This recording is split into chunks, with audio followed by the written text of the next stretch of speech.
The roar of engines shattered the quiet morning air as a line of Hell's Angels thundered down the sunlit highway, their leather jackets gleaming under the bright daylight.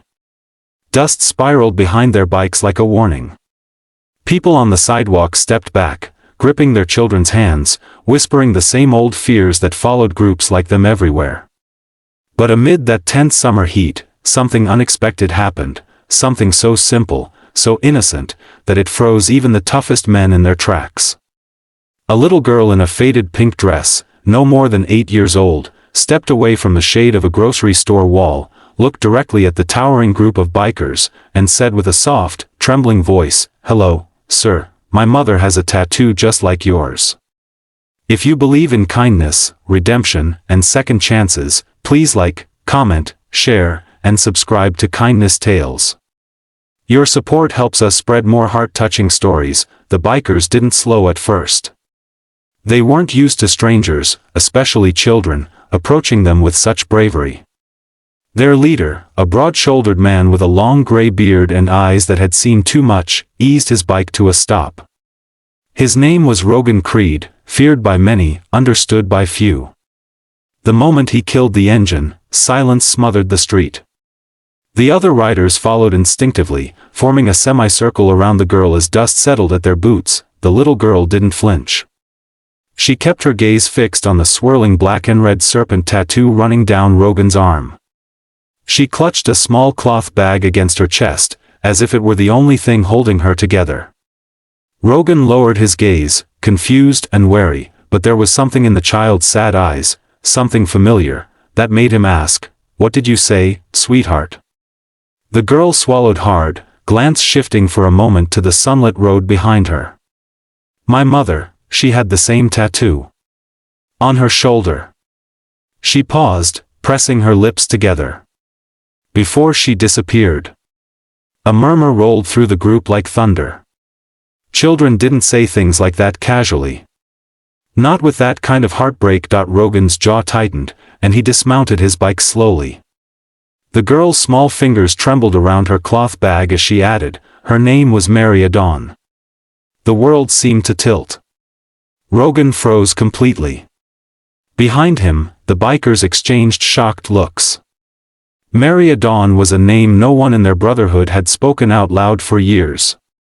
A name tied to tragedy, betrayal, and a secret that had never truly died. Taking a step forward, Rogan spoke, voice roughened by old pain. How do you know her? Where is she now?" The girl's chin quivered. "I'm her daughter," she whispered. "My name is Kaylin. And I've been looking for her." The sunlight, bright and unforgiving, hit Rogan square in the face, revealing a momentary break in his tough expression.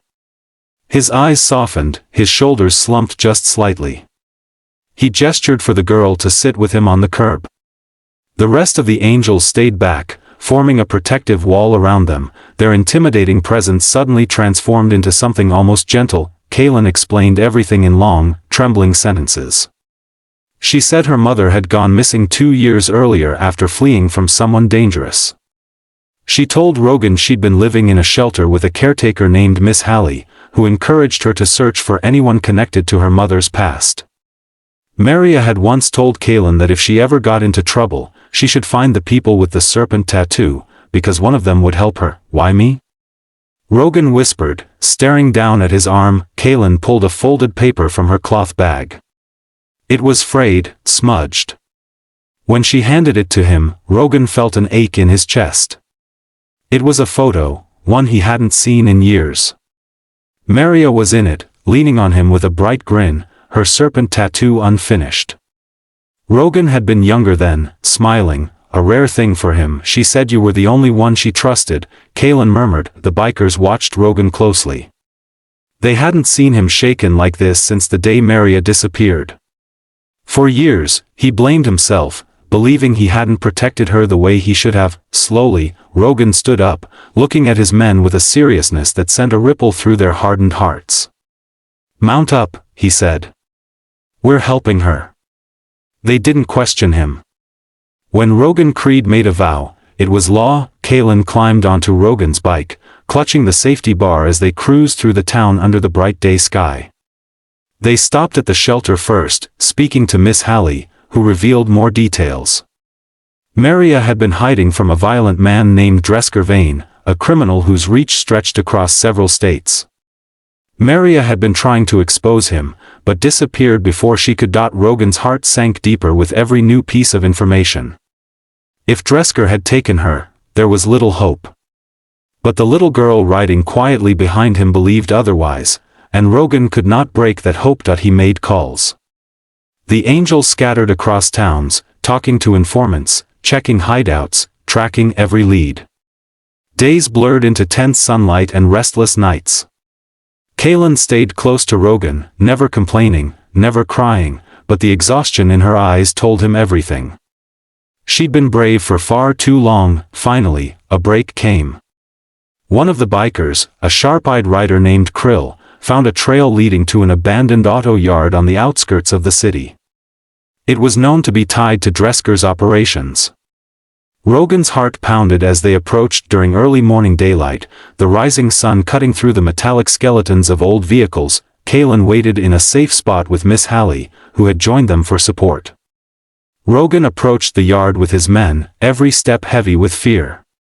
Inside, among broken scrap and sun-bleached debris, they found her, Maria Dawn, thin, bruised, weak, but alive. She looked up with wide, shocked eyes when Rogan called her name.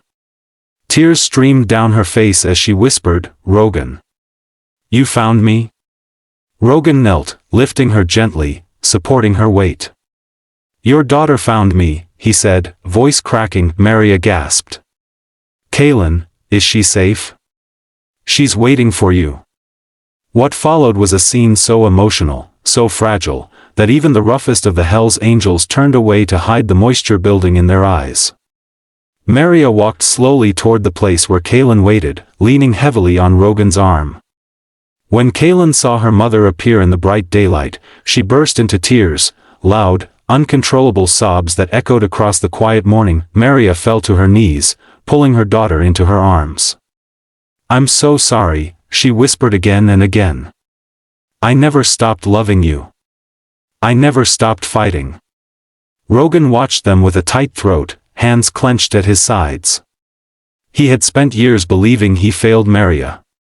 Now, seeing her alive and reunited with her daughter, he felt something inside him mend. The angels formed a protective circle around the mother and child, their intimidating presence now a symbol of strength and safety.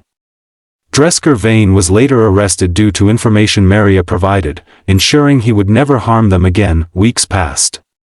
Maria, recovering gradually, moved back into the shelter with Kaylin. Rogan visited often, bringing food, supplies, and quiet company. He watched Kaylin regain her laughter, watched Maria regain her strength. The serpent tattoo on her shoulder, once a symbol of fear, became a reminder of survival, trust, and the unexpected kindness of people the world often misunderstood. One bright afternoon, Kaylin approached Rogan as he prepared to leave. She hugged him tightly around the waist and whispered, "You're my hero." Rogan blinked hard, patting her head gently. "No," he said. "You were brave enough to find us. You saved her." The sun shone warm over them, filling the world with a brightness that felt newly earned. The other bikers watched from their bikes, exchanging small smiles. They had come as feared men, but they left as protectors.